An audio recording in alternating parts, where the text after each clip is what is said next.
ಶಾಂತಾಕಾರಂ ಭುಜಗಶಯನಂ ಪದ್ಮನಾಭಂ ಸುರೇಶಂ ವಿಶ್ವಾಧಾರಂ ಗಗನಸದೃಶಂ ಮೇಘವರ್ಣಂ ಶುಭಾಂಗಂ ಲಕ್ಷ್ಮೀಕಾಂತಂ ಕಮಲನಯನಂ ಯೋಗಿಭಿರ್ಧ್ಯಾನಗಮ್ಯಂ ವಂದೇ ವಿಷ್ಣುಂ ಭವಭಯಹರಂ ಸರ್ವಲೋಕೈಕನಾಥಂ. ಹರೇ ಕೃಷ್ಣ, ಹರೇ ಶ್ರೀನಿವಾಸ. ಅಧ್ಯಾತ್ಮ ಬಂಧುಗಳೇ, ಕ್ರೋಧಿನಾಮ ಸಂವತ್ಸರದ ಉತ್ತರಾಯಣ ಶಿಶಿರ ಋತು ಮಾಘ ಮಾಸದ ಶುಕ್ಲ ಪಕ್ಷದಲ್ಲಿ ಅತ್ಯಂತ ಮಹತ್ವದ್ದಾದ ಭಗವತ್ಪ್ರೀತಿಕರ ವ್ರತವಾದ ಏಕಾದಶಿಯು ಜಯ ಎಂಬ ಏಕಾದಶಿ ವ್ರತವು ಬರುತ್ತಾ ಇದೆ. ಈ ಏಕಾದಶಿಗೆ ಜಯ ಎಂಬ ಹೆಸರು ಯಾಕೆ ಬಂತು? ಈ ವರ್ಷ 2025ರಲ್ಲಿ ಈ ಏಕಾದಶಿ ಯಾವಾಗ ಇದೆ? ಈ ಏಕಾದಶಿಯ ಮಹತ್ವದ ಬಗ್ಗೆ, ಆಚರಣೆಯ ಬಗ್ಗೆ ಪುರಾಣಗಳು ಏನನ್ನ ಸೂಚಿಸುತ್ತವೆ? ಈ ಏಕಾದಶಿ ನಡೆಸುವುದರಿಂದ ಯಾವ ರೀತಿಯ ಐಹಿಕ ಆಮುಷ್ಮಿಕ ಫಲಗಳು ಪ್ರಾಪ್ತಿಯಾಗುತ್ತವೆ? ಪುರಾಣದ ಕಥೆಗಳು ಈ ಏಕಾದಶಿಯ ಬಗ್ಗೆ ಏನನ್ನು ಹೇಳುತ್ತವೆ? ಈ ಏಕಾದಶಿಯ ತಿಥಿ ಯಾವಾಗ ಇದೆ? ದಿನಾಂಕ ಯಾವಾಗ ಇದೆ? ಹೇಗೆ ಏಕಾದಶಿ ವ್ರತವನ್ನು ಆಚರಣೆ ಮಾಡಬೇಕು? ಯಾವ ರೀತಿಯ ದಾನ ಧರ್ಮಗಳನ್ನು ನಡೆಸಬೇಕು? ಮರುದಿವಸ ದ್ವಾದಶಿ ಪಾರಣೆ ಯಾವಾಗ ನಡೆಸಬೇಕು ಎಂಬ ಎಲ್ಲ ಜಯ ಏಕಾದಶಿಯ ವಿಚಾರಗಳನ್ನು ಈ ವಿಡಿಯೋ ಸಂದೇಶದ ಮೂಲಕ ತಿಳಿದುಕೊಳ್ಳೋಣ.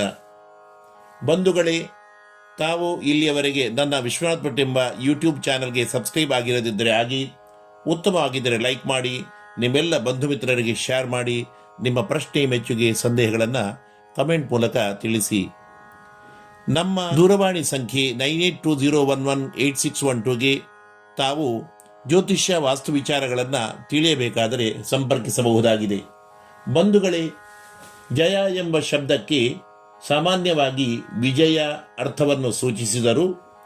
ಜಯ ಎಂದರೆ ಕೇವಲ ವಿಜಯ ಅರ್ಥ ಅಲ್ಲ. ಜಯ ಅಂದರೆ ಮಹಾಲಕ್ಷ್ಮೀ ದೇವಿಯು ಎಂದರ್ಥ.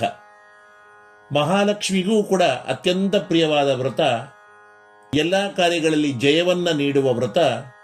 ಅಷ್ಟೇ ಅಲ್ಲದೆ ಇಹಜೀವನದ ಎಲ್ಲ ಸಮಸ್ಯೆಗಳನ್ನು ಎದುರಿಸಲು ವಿಶೇಷ ಶಕ್ತಿಯನ್ನು, ಜೀವನದ ನಂತರವೂ ಕೂಡ ಅಂದರೆ ಮರಣದ ಬಳಿಕ ತಿಳಿದು ತಿಳಿಯದೆ ಮಾಡಿದ ಪಾಪಕರ್ಮದಿಂದ ಬರುವ ದುರ್ಗತಿಯನ್ನ, ಪ್ರೇತ ಜನ್ಮವನ್ನ, ಪಿಶಾಚತ್ವವನ್ನು ಕೂಡ ನಿವಾರಿಸಿ ಯಮರಾಜನ ಅನುಗ್ರಹವನ್ನು ದೊರಕಿಸುವುದು, ಪಿಶಾಚ ಜನ್ಮವನ್ನು ನಿವಾರಿಸಿ ಸ್ವರ್ಗದ ದಾರಿಯನ್ನ ತೋರಿಸುವುದು, ಇಹಜೀವನದ ಮರಣದ ನಂತರದ ರೀತಿಯಲ್ಲಿಯೂ ಕೂಡ ಜಯದ ಲೋಕವನ್ನು ತೋರಿಸುವುದರಿಂದ ಈ ಎಲ್ಲ ಅರ್ಥದಿಂದ ಜಯ ಎಂಬ ಹೆಸರು ಈ ಏಕಾದಶಿಗೆ ಅರ್ಥವತ್ತಾಗಿ ಆಗುತ್ತದೆ. ಮಾಘ ಮಾಸದ ಶುಕ್ಲ ಪಕ್ಷದಲ್ಲಿ ಬರುವ ಈ ಲಕ್ಷ್ಮೀನಾರಾಯಣರಿಗೆ ಅತ್ಯಂತ ಪ್ರಿಯವಾದ, ನಮ್ಮ ಪಾಪದಿಂದ ಭಯಂಕರವಾದ ಪಿಶಾಚಿ ಜನ್ಮವನ್ನೂ ಕೂಡ ನಿವಾರಣೆ ಮಾಡುವ ಶಕ್ತಿಯುಳ್ಳ ಜಯ ಎಂಬ ಏಕಾದಶಿಯ ಬಗ್ಗೆ ಭವಿಷ್ಯ, ಬ್ರಹ್ಮವೈವರ್ತ ಮುಂತಾದ ಪುರಾಣಗಳು ಕಥೆಯನ್ನ ನಿರೂಪಿಸುತ್ತವೆ. ಸಾಕ್ಷಾತ್ ಶ್ರೀಕೃಷ್ಣ ದೇವರೇ ಪಾಂಡವಾಗ್ರಜನಾದ ಯುಧಿಷ್ಠಿರನಿಗೆ ಈ ಕಥೆಯನ್ನ ಅತ್ಯಂತ ರೋಮಾಂಚಕಾರಿಯಾದ ಮಾಲ್ಯವಾನ್ ಪುಷ್ಪವತಿಯರ ಕಥೆಯೊಂದಿಗೆ ವಿವರಿಸುತ್ತಾನೆ.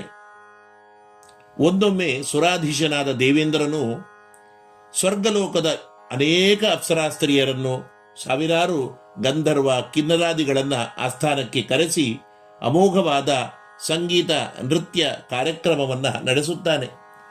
ಅಲ್ಲಿಗೆ ಸಂಗೀತ ನೃತ್ಯ ಲೋಕದಲ್ಲಿ ಪ್ರಸಿದ್ಧರಾದ ಗಂಧರ್ವ ಪುರುಷ ಮಾಲ್ಯವಾನ್ ಎಂಬವನು, ಗಂಧರ್ವ ಸ್ತ್ರೀ ಪುಷ್ಪವತಿ ಎಂಬವಳು ಕೂಡ ಕಲಾವಿದರಾಗಿ ಆ ಕಾರ್ಯಕ್ರಮದಲ್ಲಿ ಬಂದು ಪಾಲ್ಗೊಂಡಿದ್ದಾರೆ. ಇಬ್ಬರು ಪರಸ್ಪರ ಪ್ರೀತಿ ಮಾಡುತ್ತಿದ್ದ ಇವರು ದೇವೇಂದ್ರನ ಆಸ್ಥಾನದ ಈ ಭವ್ಯವಾದ ದೈವಿಕವಾದ ನೃತ್ಯೋತ್ಸವ, ಸಂಗೀತೋತ್ಸವದಲ್ಲಿ ಮರ್ಯಾದೆಯನ್ನ ಮರೆತು ಪರಸ್ಪರ ಶೃಂಗಾರ ಲೀಲೆಯಲ್ಲಿ ತೊಡಗಿಕೊಂಡು ತಮ್ಮ ತಮ್ಮ ಪ್ರೀತಿಯನ್ನ ಅಲ್ಲಿ ತೋರಿಸುತ್ತಿರುವಾಗ ಈ ರೀತಿಯ ಇವರಿಬ್ಬರ ಕೆಟ್ಟ ವರ್ತನೆಯಿಂದ ಸಂಗೀತ ನಿಂತು ಹೋಯಿತು, ತಾಳ ತಪ್ಪಿ ಹೋಯಿತು. ಎಲ್ಲ ನರ್ತಕರಿಗೂ ಕೂಡ ಆಭಾಸ ಉಂಟಾಯಿತು. ದೇವೇಂದ್ರನಿಗೆ ಸಿಟ್ಟು ನೆತ್ತಿಗೇರಿತು. ತಡೆಯಲಾರದೆ ಮಾಲ್ಯವಾನ್, ಪುಷ್ಪವತಿ ಎಂಬ ಇಬ್ಬರನ್ನು ನೋಡಿ ಸಿಟ್ಟಿನಿಂದ ದೇವೇಂದ್ರ ಶಾಪವನ್ನೇ ಕೊಡುತ್ತಾನೆ. ಯುವಾಂ ಪಿಶಾಚೌ ಭವತಾಂ ದಂಪತಿ ರೂಪಧಾರಿಣವು, ನೀವಿಬ್ಬರು ಸ್ವರ್ಗಲೋಕದಲ್ಲಿ ಇರಲು ಅರ್ಹರಲ್ಲ. ಎಲ್ಲಿ, ಯಾವ ಸ್ಥಳದಲ್ಲಿ ಯಾವ ರೀತಿ ವರ್ತನೆ ಮಾಡಬೇಕು, ಇರಬೇಕು ಎಂಬ ಸಾಮಾನ್ಯ ಜ್ಞಾನವೂ ಇಲ್ಲದ ನೀವು ಪಿಶಾಚಿಗಳಾಗಿ ಮನುಷ್ಯ ಲೋಕಕ್ಕೆ ತೆರಳಿ ಎಂಬುದಾಗಿ ದೇವೇಂದ್ರನು ಶಾಪ ಕೊಡುವಾಗ ಮಾಲ್ಯವಾನ್ ಪುಷ್ಪವತಿ ಇಬ್ಬರೂ ಸಹ ಇಂದ್ರದೇವನ ಶಾಪದಿಂದ ಅತ್ಯಂತ ದುಃಖ ಹಿಂಸೆಯಿಂದ ಕೂಡಿದ ಭೀಕರವಾದ ಪಿಶಾಚ ಜನ್ಮವನ್ನು ಪಡೆದು ಹಿಮಾಲಯದ ತಪ್ಪಲಲ್ಲಿ ವಾಸವನ್ನು ಮಾಡಿಕೊಂಡಿದ್ದರು. ಅನೇಕ ವರ್ಷಗಳಿಂದ ಹಸಿವು ಬಾಯಾರಿಕೆಯಿಂದ ದಿನ ಬಳಲುತ್ತಾ ಪ್ರಾಣಿಗಳಿಗೆ ದಾರಿಹೋಕರಿಗೆ ಪೀಡೆಯನ್ನು ಕೊಡುತ್ತಾ ಭಯಾನಕ ರೂಪದಿಂದ ಎಲ್ಲರಿಗೂ ಕೂಡ ಹಿಂಸೆಯನ್ನು ಕೊಡುತ್ತಾ ಮಾಲ್ಯವಾನ್ ಪುಷ್ಪವತಿ ಇವರು ಪಿಶಾಚಿಗಳಾಗಿ ತಿರುಗುತ್ತಿರುತ್ತಾರೆ. ಒಂದು ದಿನ ಇವರಿಬ್ಬರು ಒಂದು ಅಶ್ವತ್ಥ ಮರದ ಕೆಳಗೆ ಕುಳಿತು ಹಸಿವು ಬಾಯಾರಿಕೆಯಿಂದ ಅವತ್ತು ಯಾವ ರೀತಿಯ ಆಹಾರ ಜಲವೂ ಸಿಗದೆ ದುಃಖ ಪಡುತ್ತಾ ಗಾಢವಾದ ಚಳಿಯಿಂದ ಜೋರವಾಗಿ ಗಡ ನಡುಗುತ್ತಾ ಪೂರ್ಣ ದಿನವನ್ನು ಅಲ್ಲಿಯೇ ಕಳೆಯುತ್ತಾರೆ. ಆ ದಿನವೇ ಮಾಘ ಮಾಸದ ಶುಕ್ಲ ಪಕ್ಷದ ಏಕಾದಶಿಯಾಗಿತ್ತು. ಇಬ್ಬರಿಗೂ ಗೊತ್ತಿಲ್ಲದೆ ಆ ದಿನದಲ್ಲಿ ಪೂರ್ಣ ಆಹಾರ ನೀರಿಲ್ಲದೆ ಉಪವಾಸವನ್ನು ಮಾಡಿದ್ದರು. ಹಸಿವು ಬಾಯಾರಿಕೆ ಚಳಿಯಿಂದ ಗಡಗಡ ನಡುಗುತ್ತಾ ಹಿಂಸೆಯಿಂದ ಶ್ರೀಹರಿಯ ನಾಮಸ್ಮರಣೆಯನ್ನು ಅನಿವಾರ್ಯವಾಗಿ ಮಾಡಿದರು. ಏಕಾದಶಿ ಉಪವಾಸವು ನಡೆಯಿತು. ಗೊತ್ತಿಲ್ಲದೆ ಮರುದಿವಸ ಸಿಕ್ಕಿದ ಆಹಾರವನ್ನು ಹಣ್ಣುಗಳನ್ನು ಸೇರಿಸಿ ದೇವರ ಸ್ಮರಣೆಯೊಂದಿಗೆ ದ್ವಾದಶಿಯನ್ನು ಕೂಡ ಆಚರಿಸಿದರು. ಜಯ ಎಂಬ ಏಕಾದಶಿಯನ್ನು ಗೊತ್ತಿಲ್ಲದೆ ನಡೆಸಿದರೂ ಕೂಡ ಏಕಾದಶಿ ಆಚರಣೆಯ ಪುಣ್ಯ ಫಲದಿಂದಾಗಿ ಭಗವಂತನ ಅನುಗ್ರಹದಿಂದಾಗಿ ಜಯ ಏಕಾದಶಿ ವ್ರತಾಚರಣೆಯ ಪ್ರಭಾವದಿಂದಾಗಿ ಪಿಶಾಚ ಜನ್ಮವನ್ನು ಇವರು ಕಳೆದುಕೊಂಡರು. ನಂತರ ಪುನಃ ಗಂಧರ್ವ ಲೋಕಕ್ಕೆ ತೆರಳಿ ಸುಖದಿಂದ ಅದೆಷ್ಟೋ ವರ್ಷ ಜೀವಿಸಿ ಸ್ವರ್ಗಲೋಕವಾಸಿಗಳಾದರು ಎಂಬತಕ್ಕಂತಹ ಕಥೆಯನ್ನು ಪಾಂಡವಾಗ್ರಜನಾದ ಧರ್ಮರಾಜನಿಗೆ ಪರಮಾತ್ಮನೇ ವರ್ಣನೆ ಮಾಡುತ್ತಾರೆ. ಇಂತಹ ಮಹತ್ವದ ಏಕಾದಶಿ ಮಾಘ ಶುಕ್ಲ ಜಯ ಏಕಾದಶಿಯು 2025ರಲ್ಲಿ ಫೆಬ್ರವರಿ 8ನೇ ತಾರೀಕು ಶನಿವಾರ ಬಂದಿದೆ. ಮುಂಚಿನ ದಿವಸ ಶುಕ್ರವಾರ ಸಂಜೆ ದಶಮಿಯ ದಿವಸ ಒಂದು ಹೊತ್ತು ಊಟ ಮಾಡಿ ಸಂಜೆ ಫಲಹಾರ ಮಾಡಿ ಸಂಕಲ್ಪವನ್ನು ಮಾಡಿಕೊಂಡು ಮರುದಿವಸ 1ನೇ ತಾರೀಕು ಶನಿವಾರದಂದು ಬೆಳಿಗ್ಗೆ ಬೇಗನೆ ಎದ್ದು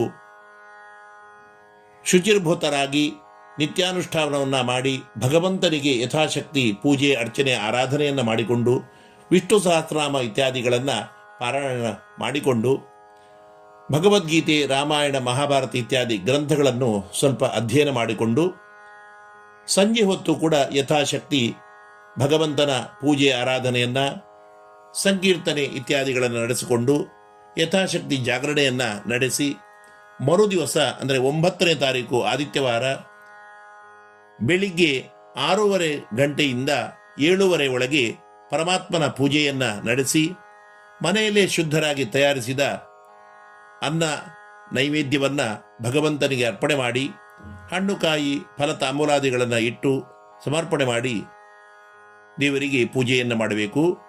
ಜಯ ಏಕಾದಶಿಯ ಪೂರ್ಣ ಫಲಪ್ರಾಪ್ತಿಗಾಗಿ ಗೋಸೇವೆಯನ್ನು ಗೋಪೂಜೆಯನ್ನು ಮಾಡುವುದು ಅತ್ಯಂತ ಸೂಕ್ತವಾದ ಉಪಾಯವಾಗಿದೆ.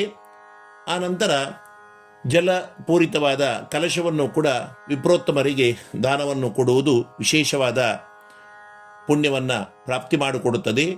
ಇಂತಹ ಅತ್ಯಂತ ಅಪೂರ್ವವಾದ ಇಹಜೀವನದ ಎಲ್ಲ ಸಮಸ್ಯೆಗಳನ್ನು ತೊಂದರೆಯನ್ನು ನಿವಾರಣೆ ಮಾಡಿ ಪರಲೋಕದಲ್ಲಿಯೂ ಕೂಡ ದುರ್ಗತಿಯನ್ನು ನಿವಾರಣೆ ಮಾಡತಕ್ಕಂತಹ ಪಿಶಾಚ ಜನ್ಮವನ್ನೂ ಕೂಡ ಕಳೆಯತಕ್ಕಂತಹ ಎಲ್ಲ ರೀತಿಯ ಪಿತೃದೇವತಾನುಗ್ರಹವನ್ನು ತಂದುಕೊಡತಕ್ಕಂತಹ ಲಕ್ಷ್ಮೀನಾರಾಯಣನಿಗೆ ಅತ್ಯಂತ ಪ್ರಿಯವಾದ ಈ ಏಕಾದಶಿಯನ್ನು ತಾವೆಲ್ಲರೂ ಕೂಡ ಶುದ್ಧ ಭಕ್ತಿಯಿಂದ ನಡೆಸಿ ಪರಮಾತ್ಮನ ಪೂರ್ಣ ಅನುಗ್ರಹಕ್ಕೆ ಪಾತ್ರರಾಗಿ ಎನ್ನುತ್ತಾ ನನ್ನ ಮಾತನ್ನು ಮುಗಿಸುತ್ತೇನೆ. ಜೀವೇಮ ಶರದ ಶತಂ ಜೀವೇಮ ಶರ